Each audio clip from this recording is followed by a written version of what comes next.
India's biggest super star അത് ആരാണെന്നുള്ളതാണ് ഇപ്പോ India മൊത്തം നടക്കുന്ന ഒരു അടി. SRK ഫാൻസ് പറയുന്നു SRK ആണ്, പ്രഭാസ് ഫാൻസ് പറയുന്നു പ്രഭാസ് ആണ്. സത്യം എന്താണെന്ന് ഞാൻ ഇപ്പോ ഈ വീഡിയോയിൽ പറഞ്ഞുതരാം. ആദ്യം തന്നെ പറയാണ്, എനിക്ക് SRK ഇഷ്ടമാണ്, പ്രഭാസിനെ ഇഷ്ടമാണ്. രണ്ടുപേരുടെ ഊളപ്പടങ്ങളുടെ ഫസ്റ്റ് ഷോ തിയേറ്ററിൽ പോയി കണ്ടിട്ടുണ്ട് ഞാൻ. അതുകൊണ്ട് ഈ വീഡിയോയിൽ മായമില്ല, മന്ത്രമില്ല, ഫാനിസും ഇല്ല, പേഴ്സണൽ ഒപ്പീനിയൻ ഇല്ല, full and full data only. ഇപ്പൊ ഈ കോൺട്രവേഴ്സി തുടങ്ങിയത് എങ്ങനെയാന്ന് വെച്ചാൽ, സ്പിരിറ്റിന്റെ ടീസർ കുറച്ചാൾ മുമ്പ് റിലീസായി. Right from my childhood, I just have one bad habit. അപ്പോ India's biggest super star Prabhas എന്ന് പറഞ്ഞു പുള്ളി ഒരു ടൈറ്റിൽ ഇട്ടു, സന്ദീപ് റെഡ്ഡി വാങ്ങാം. എങ്ങനെയാണ് ഒരാൾ സൂപ്പർ സ്റ്റാർ ആണോ അല്ലയോ എന്ന് അറിയുന്നത്? ഒരു സ്റ്റാറിന്റെ നല്ല പടങ്ങളും മോശം പടങ്ങളും ഒരേപോലെ ഹിറ്റ് ആവുമ്പോഴാണ്. അറ്റ്ലീസ്റ്റ് മോശം പടങ്ങള് ബോക്സ് ഓഫീസ് കളക്ഷനിൽ ലോസ് ഉണ്ടാവാൻ പാടില്ല. അതായത് ഒരു പടം ഒരിക്കലും നഷ്ടത്തിലാവാൻ പാടില്ല. ഇയാളെ വെച്ച് പടം എടുത്താൽ ഏത് ഊളപ്പടാണെങ്കിലും കഥയാണെങ്കിലും പടം ഹിറ്റ്. അങ്ങനെ ഉള്ള ഒരാളെ നമുക്ക് സൂപ്പർ സ്റ്റാർ എന്ന് വിളിക്കാൻ പറ്റുള്ളൂ. അതിന്റെ ഏറ്റവും വലിയ എക്സാമ്പിൾ തളപതി വിജയാണ്. പുള്ളിയുടെ ഏത് ഉളപ്പടം വന്നാലും അത്യാവശ്യം നല്ല കളക്ഷൻ അടിച്ചിട്ട് നമ്മൾ അവിടെ നിന്ന് പോവാറുള്ളൂ, ഒരിക്കലും ലോസ് ഉണ്ടാവാറില്ല. അപ്പൊ നമ്മൾ എന്ത് ചെയ്യാൻ പോകുന്നു? SRK ആണോ പ്രഭാസ് ആണോ ഇന്ത്യസ് ബിഗ്ഗസ്റ്റ് സ്റ്റാർ എന്നല്ലേ? SRKയുടെയും പ്രഭാസിന്റെയും കഴിഞ്ഞിറങ്ങിയ എല്ലാ പടത്തിന്റെ കളക്ഷൻ നമ്മൾ എടുത്തു നോക്കാൻ പോവാണ്. Currently India's biggest super star ആരാണെന്നാണല്ലോ ഒരു ചോദ്യം. അതുകൊണ്ട് നമ്മൾ ഇവരുടെ ആദ്യത്തെ പടം തൊട്ട് എടുക്കേണ്ട ഒരാവശ്യമില്ല. ഈ കഴിഞ്ഞ ഒരു 5 വർഷത്തെ കണക്ക്, ഈ 5 വർഷം ഇവരിറങ്ങിയ പടത്തിന്റെ സ്റ്റാറ്റിസ്റ്റിക്സ് എടുത്തു നോക്കിയാൽ മാത്രം മതി.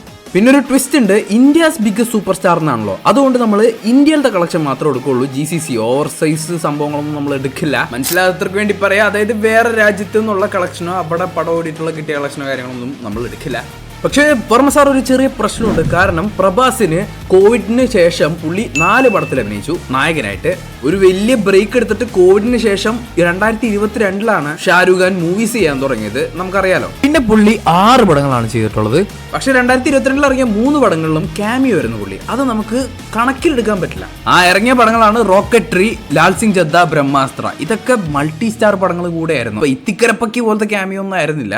അതുകൊണ്ട് നമുക്കിത് അങ്ങനെ മുഖവിലക്ക് എടുക്കാൻ പറ്റില്ല. ഇപ്പൊ ഷാരൂഖ് ഖാൻ 4, പ്രഭാസം 3. അതുകൊണ്ട് 2022 ഇറങ്ങിയ രാധേശ്യാമിനെ നമ്മൾ അങ്ങോട്ട് കട്ട് ചെയ്ത് ഒഴിവാക്കി കളയുന്നു. ഇനി കുറഞ്ഞു പോയെന്നൊരു പരാതി വേണ്ട. അപ്പുറത്തും 3, ഇപ്പുറത്തും 3.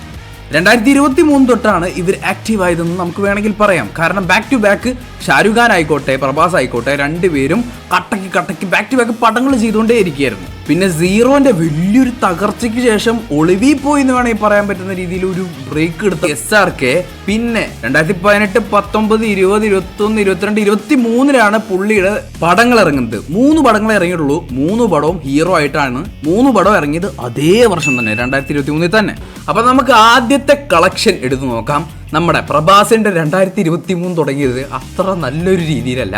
ഫസ്റ്റത്തെ റിലീസ് ആദിപുരുഷായിരുന്നു. നമ്മുടെ SRKയുടെ ആയിക്കോട്ടെ ബാങ്കർ എന്ന് പറയുന്ന ഒരു സംഭവമാണ് വന്നത്. ബാങ്കർ പഠാനാണ് 2023 തുടങ്ങിയപ്പോൾ തന്നെ പുള്ളി റിലീസ് ചെയ്ത പടം. ആൻഡ് സാഡ്ലി ഞാൻ ഈ 2 പടവും തിയേറ്ററിൽ പോയി കണ്ടതാണ്. അത് ഫസ്റ്റ് ഡേ. അതെ, ആദിപുരുഷ് തിയേറ്ററിൽ പോയി കണ്ട കുറച്ച് ആൾക്കാരിൽ ഞാനും ഉണ്ട്.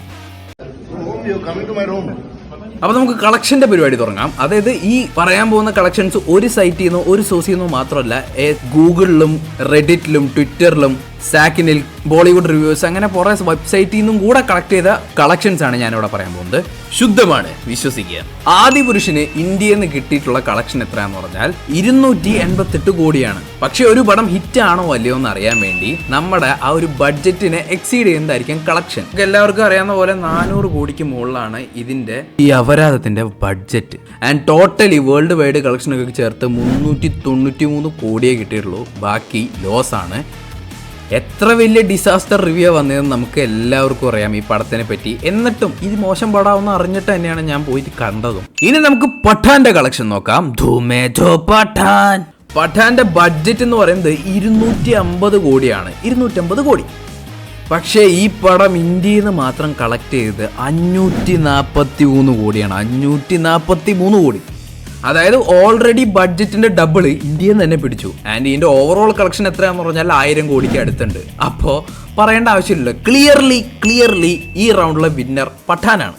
ഈ റൗണ്ടിൽ SRK ജയിച്ചു. അങ്ങനെ SRKക്ക് ഒരു പോയിന്റ്. ഇനി പ്രഭാസിന്റെ അടുത്ത റിലീസ് ഏതാന്ന് വെച്ചാൽ സലാർ പാർട്ട് 1 സീസ്ഫയർ. ആ ടൈമിൽ ഒരുപാട് നെഗറ്റീവ് ടു മിക്സ്ഡ് റിവ്യൂസ് കിട്ടിയ പടമാണത്. പ്രത്യേകിച്ച് വളരെ എക്സ്പെക്ടേഷനിലാണ് ആൾക്കാർ കയറി കണ്ടതും, ഞാനടക്കം. എന്നെ അപ്പം കംപ്ലീറ്റ്ലി സാറ്റിസ്ഫൈ ചെയ്തൊരു പടമല്ല. പക്ഷേ ഇതിന്റെ റിപ്പീറ്റ് വാല്യൂ അന്യായമാണ്. സലാറിന്റെ ബഡ്ജറ്റ് എന്ന് പറയുന്നത് 200 കോടിക്ക് അപ്രോക്സിമേറ്റ് ആണ്. സലാർ ഇന്ത്യയിൽ നിന്ന് മാത്രം കളക്ട് ചെയ്തത് 406 കോടിയാണ്. അതായത് ക്ലിയർലി ബഡ്ജറ്റിന്റെ ഡബിൾ കളക്ഷൻ തന്നെ ഇന്ത്യയിൽ സലാർ അടിച്ചെടുത്തു. And overall world wide collection 617 കോടിയാണ് ഇനി കിട്ടിയിട്ടുള്ളത്. ഓബിയസ്ലി പടം ഹിറ്റാണ്. ഇനി SRKയുടെ ഭാഗത്തേക്ക് വരികയാണെങ്കിൽ ശരിക്കും ഓർഡർ പടി നോക്കുകയാണെങ്കിൽ പട്ടാൻ കഴിഞ്ഞ് അടുത്തതായിട്ട് റിലീസായത് ജവാനാണ്. ഇവിടെ നമ്മൾ ഓർഡർ ഒന്ന് ബ്രേക്ക് ചെയ്യാണ്. കാരണം സലാറിന്റെ ഒപ്പം തന്നെ SRK ഒരു ക്ലാഷ് റിലീസ് വെച്ചിട്ടുണ്ടായിരുന്നു. രാജ്കുമാർ ഹൈരാനിയും SRK ആദ്യമായിട്ട് വന്ന ഡങ്കിയാണത്. സലാർ വേഴ്സസ് ഡങ്കി എന്ന് പറഞ്ഞ വലിയൊരു കോമ്പറ്റീഷൻ തന്നെ ഉണ്ടായിരുന്നു. അപ്പൊ നമുക്ക് ഡങ്കിയുടെ കളക്ഷൻ എന്താ നോക്കാം.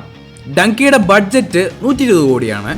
ഇന്ത്യയിൽ നിന്ന് മാത്രം ഇത് കളക്ട് ചെയ്തത് 227 കോടിയാണ്. ആൻഡ് വേൾഡ് വൈഡ് കളക്ഷൻ 484 കോടി. ഡങ്കി പടം ഹിറ്റായിരുന്നു. അപ്പൊ 2 പടം ഹിറ്റായിരുന്നു. അപ്പൊ നമ്മൾ എന്ത് ചെയ്യും? കളക്ഷൻ കമ്പയർ ചെയ്ത് നോക്കും. സലാർ ഇന്ത്യയിൽ കളക്ട് ചെയ്തത് 406 കോടിയാണ്. ഡങ്കി ആവട്ടെ 227 കോടി. Literally double. പിന്നെ ഈ ക്ലാഷ് റിലീസ് ഡങ്കിനെ ശരിക്കും ബാധിച്ചിട്ടുണ്ട്. ഇനി വേൾഡ് വൈഡ് കളക്ഷൻ എടുത്തു നോക്കിയാലും 454 കോടിയെ ഡങ്കി എടുത്തിട്ടുള്ളൂ. സലാർ ആയിക്കോട്ടെ 617 കോടി എടുത്തിട്ടുണ്ട്. ക്ലിയർ ഡോമിനേഷൻ ആണ് ഇവിടെ കാണുന്നത്. അപ്പോ പ്രഭാസ് വിൻ ദിസ് റൗണ്ട്. ഈ റൗണ്ട് പ്രഭാസ് ജയിച്ചിരിക്കുകയാണ്. പ്രഭാസിന്റെ അടുത്ത പടം ഏതാന്ന് വെച്ചാൽ കൽക്കിയാണ്. കൽക്കി 2898 AD.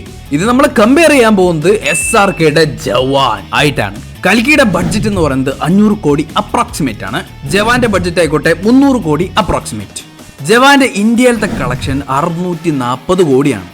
കൽക്കി ഇന്ത്യയിൽ കളക്ട് ചെയ്തിരിക്കുന്നത് 767 കോടിയാണ്. Clear domination. സോ ഇന്ത്യയില് ഇന്ത്യസ് ബിഗ്ഗസ്റ്റ് സൂപ്പർ സ്റ്റാർ. പക്ഷേ തെറി പറയാൻ പറ്റേ, ഇന്ത്യയുടെ global star none other than Shah Rukh ഖാനാണ്. കൽക്കിയുടെ വേൾഡ് വൈഡ് കളക്ഷൻ 1042 കോടിയുള്ളൂ. പക്ഷെ ജവാന്റെ കളക്ഷൻ 1162 കോടിയുണ്ട്. ഇനി ഈ കളക്ഷൻ റിപ്പോർട്ടൊക്കെ നോക്കിയപ്പോൾ എനിക്ക് മനസ്സിലായ ഒരു കാര്യം, ഓവർസീസിൽ നിന്ന്, അതായത് ഇന്ത്യ എന്നല്ലാതെ മറ്റ് രാജ്യത്തിൽ നിന്ന് ഏറ്റവും കൂടുതൽ കളക്ഷൻസ് എപ്പോഴും കിട്ടുന്നത് ഷാരൂഖ് ഖാനാണ്. ഇന്ത്യയുടെ ഒരു ഗ്ലോബൽ സ്റ്റാർ. പുറത്തൊക്കെ പോയാൽ നമുക്ക് ഇന്ത്യൻ സിനിമ എന്ന് പറഞ്ഞ് കാണിച്ചു കൊടുക്കേണ്ടിരുന്ന ഒരാൾ തന്നെയാണ് ഷാരൂഖ് ഖാൻ. അതർ കൺട്രീസിൽ ഓവർസീസിലൊക്കെ അത്രയും ഇഷ്ടപ്പെടുന്ന ഒരു ഇന്ത്യക്കാരൻ ഷാരൂഖ് ഖാൻ തന്നെയാണ്. പക്ഷേ not in Jurassic park. Shahrukh ഖാന് 2000 crore ക്ലബിലുള്ള പടങ്ങളുണ്ട്. പക്ഷേ ഇന്ത്യൻ സിനിമേനെ 1000 crore എന്ന് പറയുന്ന സാധനം തന്നെ കാണിച്ചു കൊടുത്തത് പ്രഭാസിന്റെ ബാഹുബലിയാണ്. ബാഹുബലി 2 1000 മാത്രമല്ല 2000 crore ആണ് അതിന്റെ കളക്ഷൻ. പിന്നെ ക്ലിയർലി പലപ്പോഴും ഇന്ത്യൻ കളക്ഷനിൽ SRKനെ ശരിക്കും പ്രഭാസ് ഡോമിനേറ്റ് ചെയ്യുന്നുണ്ട്. ഇപ്പൊ ആദിപുരുഷൊക്കെ പ്രഭാസ് അല്ലായിരുന്നെങ്കിൽ 300 കോടി പോയിട്ട് അതിന്റെ പകുതി തേങ്ങാപ്പൂൾ പോലും കിട്ടില്ല. So India's biggest super star എന്ന് പറയുന്ന ടൈറ്റിലിന് പ്രഭാസ് അനുയോജ്യനാണ്. ശരിക്കും അനുയോജ്യനാണ്. ഷാരൂഖ് ഖാന് പറ്റിയ ഏറ്റവും നല്ല ടൈറ്റിൽ കിങ് എന്ന് തന്നെയാണ്. കിങ് ഖാൻ എന്നാണ് നമ്മൾ വിളിക്കുന്നത്. ബാദ്ഷാ ഓഫ് ബോളിവുഡ്.